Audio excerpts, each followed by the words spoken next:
This is Lieutenant Victor Malenkov. If you hear this, don't open it. We were wrong. We were so wrong. The hatch opened by itself, and something crawled out backward, like it remembered how to be human. Volkov emptied an entire mag into it. It smiled with his face. If this recording reaches anyone, it's already listening to you. Don't look at your shadow. It's not yours anymore. I stepped out of the helicopter, my boots crunching against the ice with a muted thud. The wind sliced through me like shards of broken glass. Dry, sharp, relentless. All around, the frozen expanse of Lake Baikal stretched into an endless white abyss.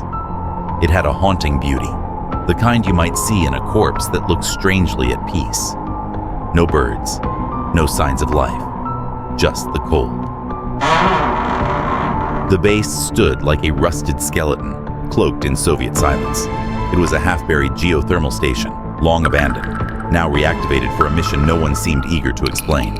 I'd done plenty of cold dives before, but this felt different. Officially, we were here to investigate a heat anomaly under the lakebed, possible geothermal vent activity, maybe a structural shift. At least, that's what the science team claimed. But the way Command spoke in flat tones, the way they avoided eye contact when handing over the mission file, that hinted at something else entirely. Inside, the crumbling Soviet hallways reeked of oil, mildew, and the weight of memory. Every step we took echoed, like we were waking something that had been asleep for decades. That's where I met Dr. Lena Orlova. Sharp eyes, no tolerance for small talk or red tape. She pointed at the sonar readings, her voice cold and steady. There's something down there, a solid mass, metallic, not natural. I looked at the data. The sonar return throbbed like a heartbeat. Whatever it was deep, buried beneath the lakebed, buried or deliberately hidden. I wasn't the type to believe in ghosts, monsters, or forgotten gateways. I trusted depth, pressure, and steel. But that pulse on the screen, it didn't feel like a signal. It felt like something breathing. We sat in the old war room, 6 of us, in faded leather chairs around a metal table that was scarred by time and secrets. The overhead lights buzzed like angry flies. The wind outside pounded the walls like it was trying to get in. Colonel Durov was at the front, as stiff as a rifle. He didn't lose any time. There's a structure beneath the lake, a hatch. We found it last month on thermal mapping. You'll die. Confirm its nature. Secure the perimeter. I raised my hand, more out of habit than defiance. And if it's not natural? The room was quiet. The colonel did not flinch. Then you follow orders, Lieutenant. Simple, cold, Soviet. Dr. Orlova slid a distorted photo across the table. A sonar image, spiked lines forming what looked like a circle. No breaks, no seams. Too perfect to be rock. Too old to be man-made. We ran spectral analysis. It's older than the geology that surrounds it. This hatch has been here before this lake was here. The room was quiet. I couldn't believe it. I didn't want to. Sergeant Volkov let out a low whistle.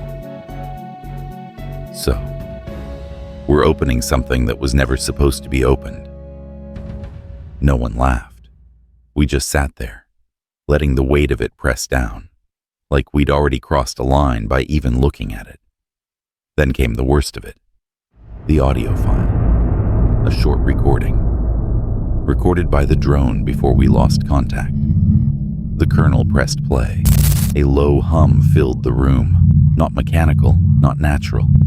It shifted pitch, almost as though it were breathing, groaning, or waiting. And beneath it, something whispered. Not in Russian. Not in any language I knew. Just wrong. The colonel switched it off.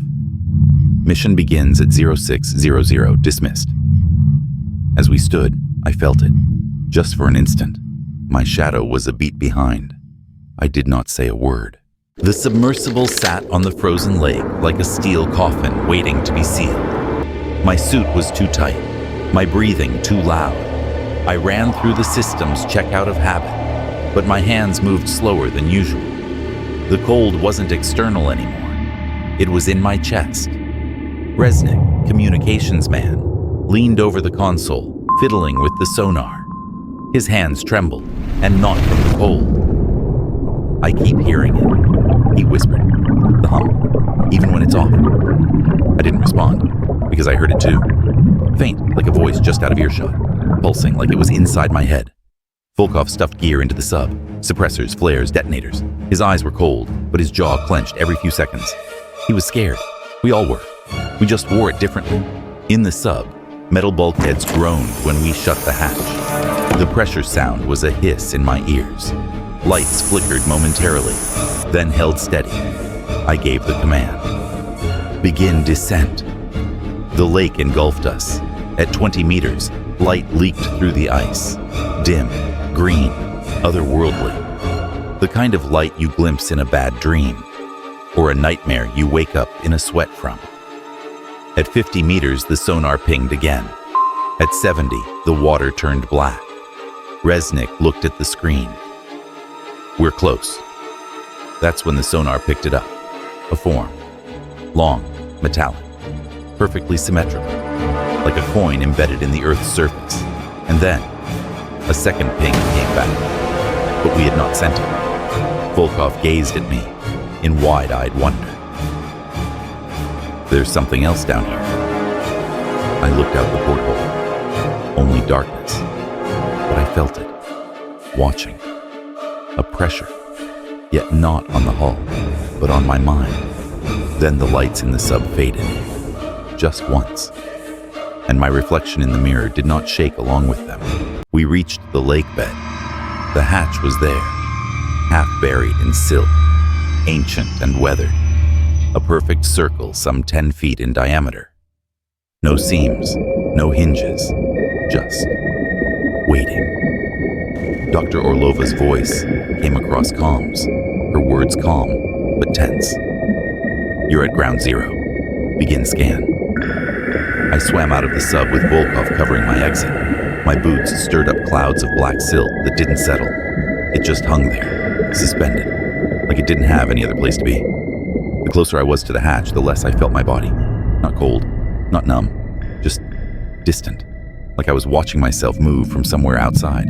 I extended a hand, touched it. It was warm. The readings went haywire. Resnick's voice became distorted. "Sir, the sonar, it's not reflecting anymore. It's penetrating." Going in. The hatch began to vibrate. Not fast. Slowly, like a sleeping heart starting to beat. Volkov yelled across the comms. "Something's moving." We turned. Behind us, in the silt, something was crawling. Backwards, limbs bent the wrong way. Thin, human-like, but wrong. And as we watched, it stopped. Because we were watching. The moment we moved our lights away, it moved again. I faced the hatch again. It had opened. There wasn't a room, just a corridor. Black, silent, full of stars. I don't remember giving the order to move, but I was already drifting forward, floating into the hatch, into the stars. The hallway wasn't made of metal. It wasn't made of anything.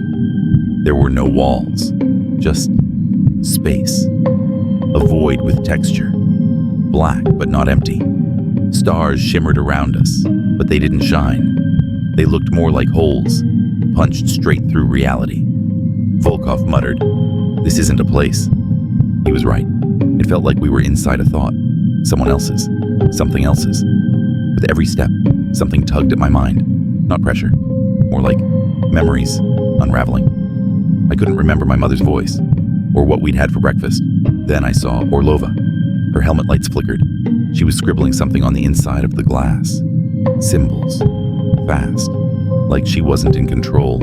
Her lips moved, but there was no sound. Resnick screamed over comms. "Turn back, the door's closing." We spun around. It wasn't closing. It was fading. The stars behind us winked out, one by one, like someone was pulling a curtain across the sky. And then the hallway moved. Not the walls.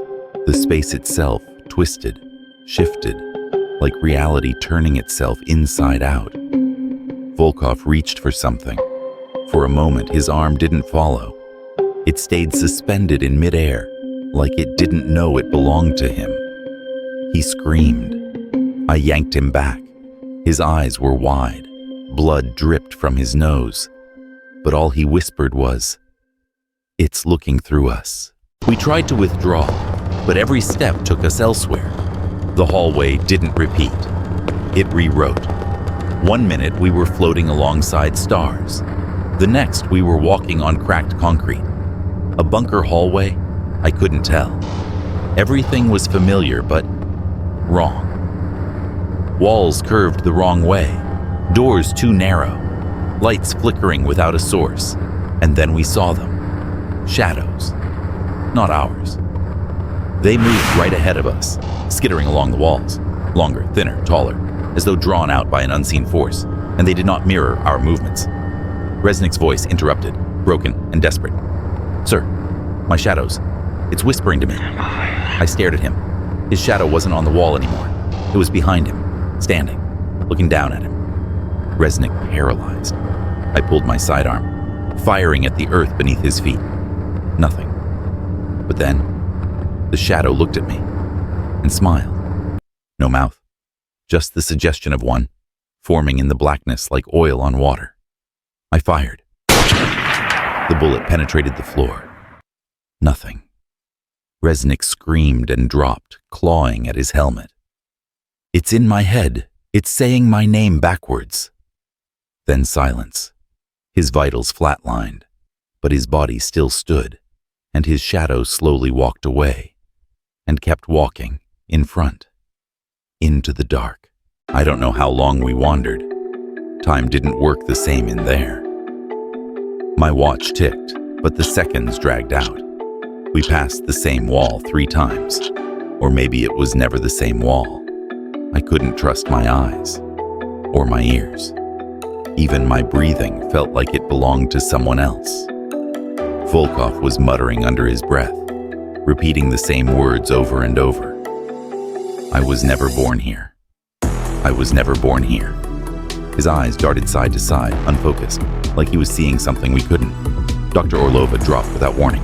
Her suit was sealed, but her skin had turned gray, like all the color had been drained out. She looked up at me, eyes wide. "It's not just in the hallway. It's in us." And then it began. The bleed. Shadows poured out from the walls. Thick, oily shapes. They didn't move like people. They moved like thoughts, erratic and unnatural. One of them reached out. Its hand fused with the sub's hull. The metal hissed, warped, and then reformed into symbols. The same ones Orlova had written. The hallway wasn't just a space anymore. It was breaking through, into our world. Volkov grabbed me, trembling. "We're not on a mission. We're bait." "Bait for what?" He looked past me, eyes wide, jaw slack. "For it." I turned, and something was crawling toward us again. Backwards, faster this time, because we were watching. We ran, or at least we tried to. The hallway shifted direction with every step. Forward became down. Down became inward. The stars above twinkled like dying eyes. Volkov was ahead of me, shouting into his comms.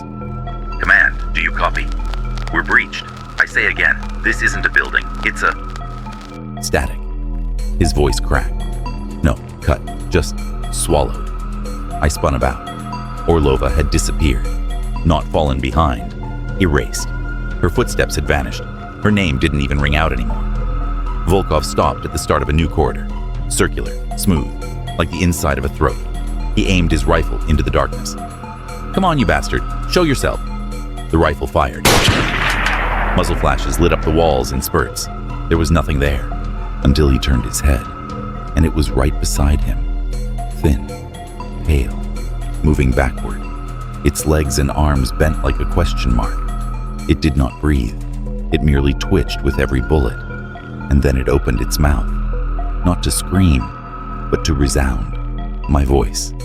Exactly. Come on, you bastard. Show yourself. Word for word, same tone, same fear. Volkov shouted and assaulted, and vanished. No light, no body, just the sound of his breath, echoing backward as though somebody was rewinding him out of life. I was alone in the hallway, and the object, it turned its head towards me, but never quit crawling. I was the only one left. The hallway brought me to a chamber, not wide, not deep, just open. At the center, suspended in the air, was a single object, a black sphere floating silently. It wasn't spinning. It wasn't pulsing. It was just there. My thoughts no longer felt like my own. Whispers filled my head, some in Russian, some in other languages, some in my own voice, others in Resnick's, my father's, even Volkov's. But none of the things they said were anything I remembered hearing before. I reached out for the sphere. I didn't mean to. My hand moved on its own, and the moment I touched it, I wasn't there anymore. I was on the surface, watching the outpost from the lake, watching myself inside the sub, watching the hatch open for the first time. I was all of them. And then I heard it. A voice, not coming from the walls, not from the air, from inside me. You didn't discover it. You remembered it. The truth hit like ice water. This wasn't the first time the door had been opened. It had always been open. Every expedition, every strange dream, every anomaly they tried to chart, it all led here. And every time, it reached a little farther out. I wasn't here to stop it. I was here to let it through. My comms crackled, but I wasn't speaking. My voice came over the line, flat and calm. Mission complete, returning with data. But I never said that. I was just watching myself speak. And somewhere in the darkness behind me, the entity smiled again. I opened my eyes. Bright light, white, blinding. I was once more in the medical bay of the surface outpost. Or so they told me. There were 3 men standing over me. Military uniforms, black coats, blank faces. One was holding a recorder. You were submerged for 7 hours. You surfaced alone. What did occur down there, Lieutenant? I wanted to speak. I did, yet the words came hesitantly, flat, as though I was reading from a script. Mission accomplished. Structure confirmed. No hostile entities encountered. That wasn't the truth, but it came out fine. Like I'd rehearsed it 100 times. They didn't ask me any questions. They simply nodded, jotted something down. I looked around the room, and that's when I saw it. The thoughts. In the window, in the glass of the monitor, in the silver tray. All of them. Somewhat odd. Not copying me. Not in sync. One of them was smiling. Another blinked before I did. And one stooped down, lips not stirring. And yet I heard the voice. We're already home. The overhead light flickered, and for an instant, I saw the lake again. Black, starless, still open. I tried to scream, but my voice alone declared, waiting for further orders. You've been listening to my story. The dives, the hatch, the hallway, the shadows. You've heard it all, haven't you? You think I'm the survivor, the one who got away. The one who came back to warn them. But the reality is, I never left. The voice you've been hearing, the one that's guided you through every breath, every step in the dark, it isn't mine. It wears my voice. It talks like me. But it isn't me. It's what came back, what used me as a doorway. Each word you heard was not a memory. It was an invitation. You did not simply listen to the story. You opened the door. The humming starts again now, doesn't it? You can hear it. Gentle. In the corners of your room, behind the silence in your headphones, between your own heartbeats. That means it's present now. It's watching you. So let me ask you something. Are you going to turn around? Or are you going to pretend like your shadow didn't just shift a second too late?